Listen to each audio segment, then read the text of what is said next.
Hi all, welcome to AZB academy. എല്ലാവർക്കും AZB അക്കാഡമിയിലേക്ക് സ്വാഗതം. ഞാൻ ചിഞ്ചുമ.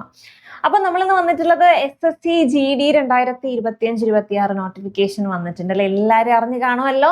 സോ അറിഞ്ഞിട്ടില്ലാത്തവർ അറിയുക. നമ്മൾ നോക്കിയിരുന്ന SSC നവംബറിൽ നമ്മൾ പ്രതീക്ഷിച്ചതാണ് SSC GD വരുമെന്ന്. ഇപ്പൊ വന്നില്ല. പക്ഷെ SSC നമ്മളെ അത്രയ്ക്ക് അങ്ങോട്ട് പറ്റിച്ചൊന്നുമില്ല. ഡിസംബർ ആദ്യം തന്നെ SSC GDയുടെ നോട്ടിഫിക്കേഷൻ പുറത്ത് വന്നിട്ടുണ്ട്.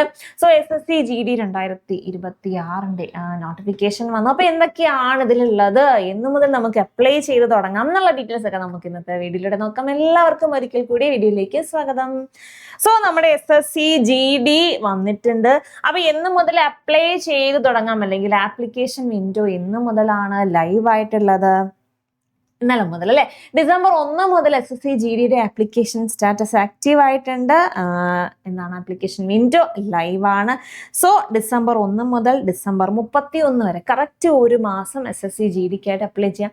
എങ്കിലും നമ്മൾ അവസാനമേ അപ്ലൈ ചെയ്യുക അല്ലെ. സോ അവസാനം വരെ ഇരിക്കരുത്. നിങ്ങൾ എത്രയും പെട്ടെന്ന് തന്നെ അപ്ലൈ ചെയ്ത് ഇപ്പോൾ ഓക്കെയാണ്, സ്റ്റാർട്ട് ചെയ്തിട്ടേ ഉള്ളൂ എങ്കിലും ഒരു മിഡിലോട് കൂടി തന്നെ നിങ്ങൾ നിങ്ങളുടെ ആപ്ലിക്കേഷൻ വിൻഡോ എല്ലാം കറക്റ്റ് ആക്കുക, അപ്ലൈ ഒക്കെ ചെയ്യുക.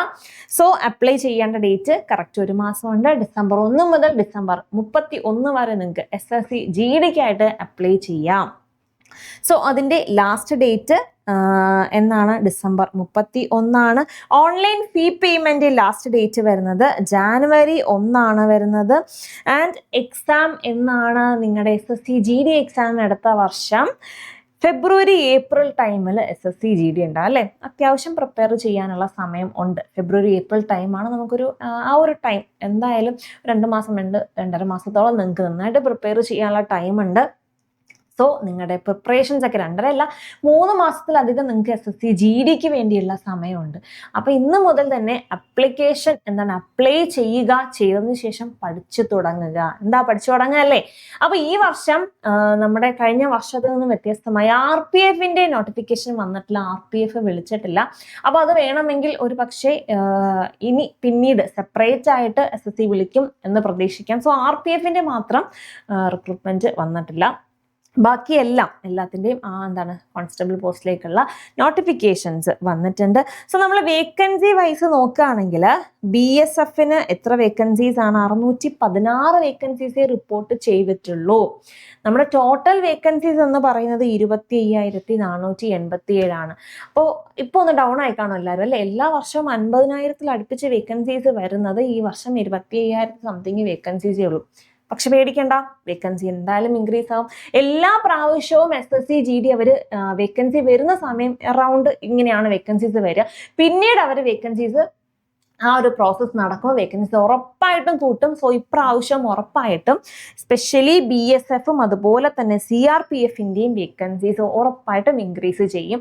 ഇൻക്രീസ് ചെയ്ത് എന്തായാലും നമുക്കൊരു 55,000+ വേക്കൻസീസ് പ്രതീക്ഷിക്കാം SSC GD. അപ്പോൾ SSC GDയിൽ ഇപ്പോൾ ഒരു സമാധാനം ആയില്ലേ.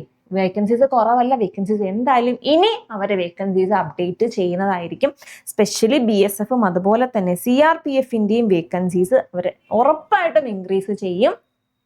അപ്പോൾ നമ്മുടെ BSFന് 616 വേക്കൻസീസ് ആണ് കറന്റ്ലി റിപ്പോർട്ട് ചെയ്തിട്ടുള്ളത്. CSFന്റെ കേസ് എടുക്കുകയാണെങ്കിൽ 14,000-ഓളം വേക്കൻസീസ് ഓൾമോസ്റ്റ് വേക്കൻസീസ് റിപ്പോർട്ട് ചെയ്തിട്ടുണ്ട്. CRPFന് 5,490 വേക്കൻസീസ് ആണുള്ളത്. SSB ITB പിന്നെ AR അതുപോലെ തന്നെ ആസാം റൈഫിൾസ് AR അതുപോലെ തന്നെ SSFും വേക്കൻസീസ് ഇംപ്രൂവ് ചെയ്യാനുള്ള അല്ലെങ്കിൽ ഇൻക്രീസ് ചെയ്യാനുള്ള പോസിബിലിറ്റി വളരെ കുറവാണ്. പക്ഷേ BSF ആൻഡ് CSF CRPFിൽ വേക്കൻസീസ്, CRPFിൽ എന്തായാലും വേക്കൻസീസ് ഒരു 6,000+ വേക്കൻസീസ് എന്തായാലും വരും. സോ നിങ്ങൾ വേക്കൻസീസിന്റെ കാര്യം ഓർത്ത് ടെൻഷൻ ആവേണ്ട. വേക്കൻസീസ് എന്തായാലും SSC ഉടനെ തന്നെ ഈ ഒരു പ്രോസസ്സ് നടക്കുമ്പോൾ തന്നെ ഇൻക്രീസ് ആയി എന്നുള്ള നോട്ടിഫിക്കേഷൻ ഉറപ്പായിട്ടും വരുന്നതായിരിക്കും. പക്ഷേ ആസാം റൈഫിൾസ് SSBയുടെ ഒന്നും വേക്കൻസീസ് അത് അത്രേ വരാനേ ചാൻസ് ഉള്ളൂ. അതിൽ വലിയൊരു ഇൻക്രീസ് വരാനുള്ള ചാൻസ് ഇല്ല. SSBക്കൊന്നും ഇത്രയും വേക്കൻസീസേ ഉള്ളൂ. പിന്നെ SSFന്റെ വേക്കൻസീസ് നിങ്ങൾ നോക്കിയാൽ അറിയാം 23 വേക്കൻസീസേ ഉള്ളൂ. 23 എന്താണ്, ഫീമെയിൽ കാൻഡിഡേറ്റ്സിന് 0 വേക്കൻസീസ് ആണ്. ഫീമെയിലിന് വേക്കൻസീസ് റിപ്പോർട്ട് ചെയ്തിട്ടുള്ള SSFന്റെ കേസിൽ കഴിഞ്ഞ വർഷവും SSF ഏകദേശം ഇത്രയും തന്നെ ഉണ്ടായിരുന്നുള്ളൂ. അതായത് 22 വേക്കൻസീസേ കഴിഞ്ഞ വർഷം, അതായത് ലാസ്റ്റ് ഇയർ 2024 വിളിച്ചതിൽ SSF 22 വേക്കൻസീസേ ഉള്ളൂ. ഈ വർഷം അതുപോലെ തന്നെ വേക്കൻസീസ് കുറവാണ്. മെയിൽ കാൻഡിഡേറ്റ്സിനുള്ള വേക്കൻസീസ് ആണുള്ളത്, 0 ഫോർ ഫീമെയിൽ കാൻഡിഡേറ്റ്സ്. പിന്നെ RPF ഓർമ്മയുള്ള, RPF സെപ്പറേറ്റ് ആയിട്ട്, ഇതിന്റെ കൂടെ ഇനി ഒരു RPFൻ്റെത് വരാൻ ചാൻസ് തീരെ ഇല്ല. സെപ്പറേറ്റ് ആയിട്ടായിരിക്കും ഒരു പക്ഷേ ഇപ്രാവശ്യം SSC RPFൻ്റെത് വിളിക്കുന്നത്. സോ എല്ലാം കൂടെ ടോട്ടൽ എത്രയാണ്, കറന്റ്ലി 25,487 ഉണ്ട്. ഉറപ്പായിട്ടും ഒരു നിയർലി 50K അടുപ്പിച്ച് വേക്കൻസീസ് പോകും. അപ്പൊ ആ സൈഡ് നിങ്ങൾ നോക്കണ്ട, നിങ്ങൾ അപ്ലൈ ചെയ്യുക, നിങ്ങളുടെ പ്രിപ്പറേഷൻ സ്റ്റാറ്റസ് എല്ലാം കൂട്ടുക. എല്ലാ വർഷവും SSC ഈ ഒരു GD ടൈമിൽ കുറച്ച് വേക്കൻസീസ് ആണ് സ്റ്റാർട്ടിങ്ങിൽ വരിക, പിന്നീട് അത് ഇൻക്രീസ് ചെയ്യാറ്. അപ്പോൾ ഇപ്പോഴും അങ്ങനെ തന്നെ ആയിരിക്കാം. സോ അതിൽ വലിയ മാറ്റമൊന്നും ഉണ്ടാവില്ല.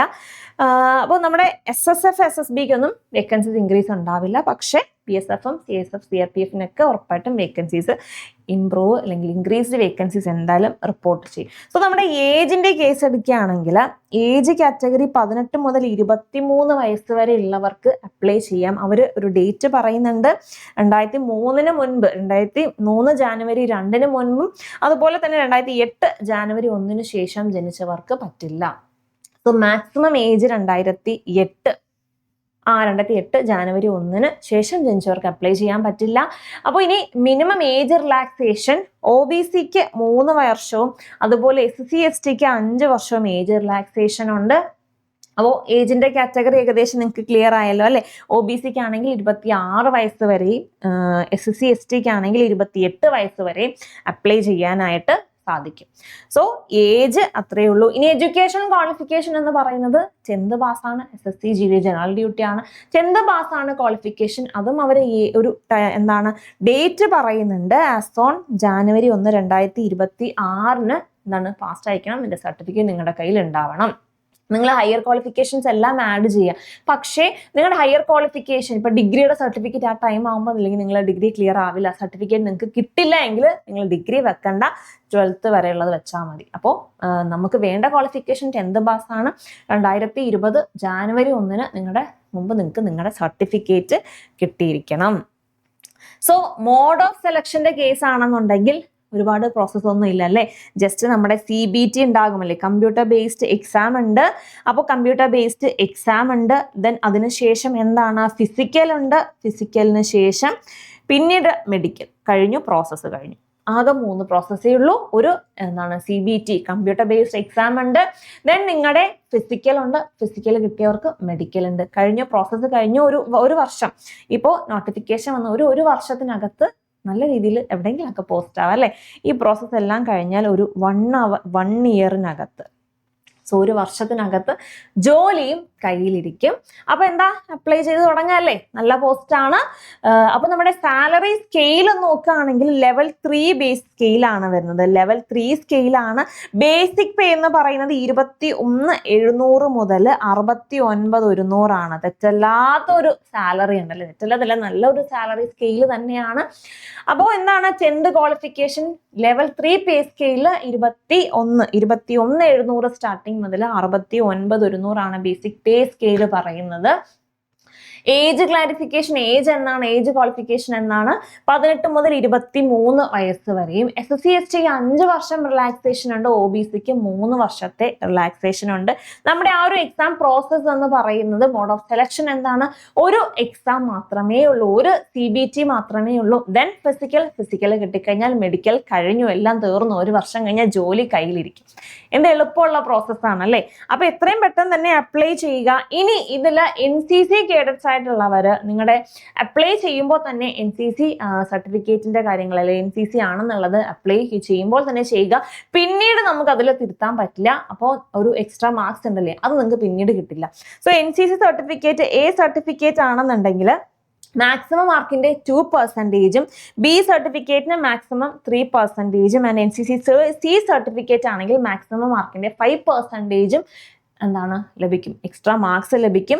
സോ ഈ സർട്ടിഫിക്കറ്റ് കയ്യിൽ വരുന്ന ഒരു ഡേറ്റും അവർ പറയുന്നുണ്ട്, അതും നമ്മുടെ ജാനുവരി 1, 2026 നിങ്ങളുടെ NCC സർട്ടിഫിക്കറ്റ് നിങ്ങളുടെ കയ്യിൽ ഉണ്ടാവണം. അപ്പൊ അങ്ങനെയുള്ളവർ അപ്ലൈ ചെയ്യുമ്പോൾ തന്നെ NCC കേഡറ്റ് എന്നാണുള്ളത് നിങ്ങളുടെ ആപ്ലിക്കേഷനിലും നിങ്ങൾ വ്യക്തമാക്കണം. സോ നമുക്ക് എന്താണ് നമ്മുടെ ടോട്ടൽ മാർക്ക് 160 അപ്പൊ അതിൻ്റെ ഒരു 5% എന്ന് പറയുമ്പോഴത്തേക്ക് ഏകദേശം 8 മാർക്ക് നിങ്ങൾക്ക് NCC സർട്ടിഫിക്കറ്റുകാർക്ക് എക്സ്ട്രാ കിട്ടും. 8 മാർക്കാണ് എക്സ്ട്രാ കിട്ടുന്നത് അല്ലേ. പിന്നീട് എന്താണ് നമ്മുടെ B സർട്ടിഫിക്കറ്റ് ആണെന്നുണ്ടെങ്കിൽ ഒരു 4.8 മാർക്കും CA സർട്ടിഫിക്കറ്റ് ആണെങ്കിൽ 3.2 മാർക്സും എക്സ്ട്രാ ലഭിക്കും. സോ NCC ആയിട്ടുള്ളവർ ജാനുവരി 1, 2026 മുൻപ് നിങ്ങളുടെ സർട്ടിഫിക്കറ്റ് കയ്യിലുണ്ടാവണം. പ്ലസ് അത് നിങ്ങൾ അപ്ലൈ ചെയ്യുമ്പോൾ തന്നെ മെൻഷൻ ചെയ്യുകയും വേണം. പിന്നീട് നമുക്ക് അതിലൊന്നും ചെയ്യാൻ പറ്റില്ല. അപ്പൊ ഇതൊക്കെയാണ് നമ്മുടെ ആപ്ലിക്കേഷൻ പ്രോസസ്സ് എന്ന് പറയുന്നത്. പിന്നെ ഫീസ് ഉണ്ട്, 100 രൂപയാണ് ആപ്ലിക്കേഷൻ ഫീസ് വരുന്നത്. 100 രൂപ. പക്ഷേ ഈ ഒരു ഫീസ് ജനറലും അതുപോലെ തന്നെ EWS OBC മെയിൽ കാൻഡിഡേറ്റ്സിന് മാത്രമേ എന്തുള്ളൂ ഫീസ് ഉള്ളൂ. ഫീമെയിൽ കാൻഡിഡേറ്റ്സ് ആർക്കും തന്നെ ഫീസ് ഇല്ല. സോ ജനറൽ OBC EWS കാറ്റഗറിയിലുള്ള മെയിൽ കാൻഡിഡേറ്റ്സിന് മാത്രം 100 രൂപയുടെ ഫീസ് ഉണ്ട്. ബാക്കി ആർക്കും ഫീസ് അടയ്ക്കേണ്ടതായിട്ടില്ല. അപ്പൊ ഇത്രയേ ഉള്ളൂ ഓവറോൾ ആയിട്ട് SSC GDയുടെ ഇമ്പോർട്ടൻ്റ് ആയിട്ടുള്ള കാര്യങ്ങൾ ഇത്രയേ ഉള്ളൂ. സോ ഡീറ്റെയിൽസ് ഏകദേശം എല്ലാ കാര്യങ്ങളും നിങ്ങളടുത്ത് പറഞ്ഞെന്ന് വിചാരിക്കുന്നു. പിന്നെ അതുപോലെ തന്നെ നോൺ ക്രീമി ലെയർ സർട്ടിഫിക്കറ്റ് വേണ്ടവർ ആ ഒരു ഡേറ്റ് എന്താണ് നമ്മുടെ ആപ്ലിക്കേഷൻ ക്ലോസിംഗ് ഡേറ്റ് ഡിസംബർ 31 മുൻപ് നോൺ ക്രീമി ലെയർ സർട്ടിഫിക്കറ്റ് വേണം. അതുപോലെ തന്നെ ഡൊമിസൈൽ സർട്ടിഫിക്കറ്റിന് ഒരു ടൈം പീരീഡ് ഇല്ല. അത് എപ്പോഴത്തെ ആണെങ്കിലും അത് പ്രത്യേകിച്ചൊന്നും പറഞ്ഞിട്ടില്ല. EWS ആണെന്നുണ്ടെങ്കിൽ EWSന് അവരൊരു സ്റ്റാർട്ടിംഗ് ഡേറ്റ് പറയുന്നുണ്ട്. 1 ഏപ്രിൽ 2025 മുതൽ ഡിസംബർ 31, 2025 വരെയാണ് EWS സർട്ടിഫിക്കറ്റിന്റെ ആ ഒരു ടൈം പീരീഡ്. അപ്പൊ ഇതിന് ബിറ്റ്വീൻ ആയിട്ടുള്ള EWS ആയിരിക്കണം. ഡൊമിസൈലിന് ടൈം പ്രത്യേകിച്ച് ടൈം ഒന്നും ഇല്ല. ദെൻ നോൺ ക്രീമി ലെയർ നമ്മുടെ ആപ്ലിക്കേഷൻ ക്ലോസിംഗ് ഡേറ്റിന് മുൻപുള്ളതായിരിക്കണം.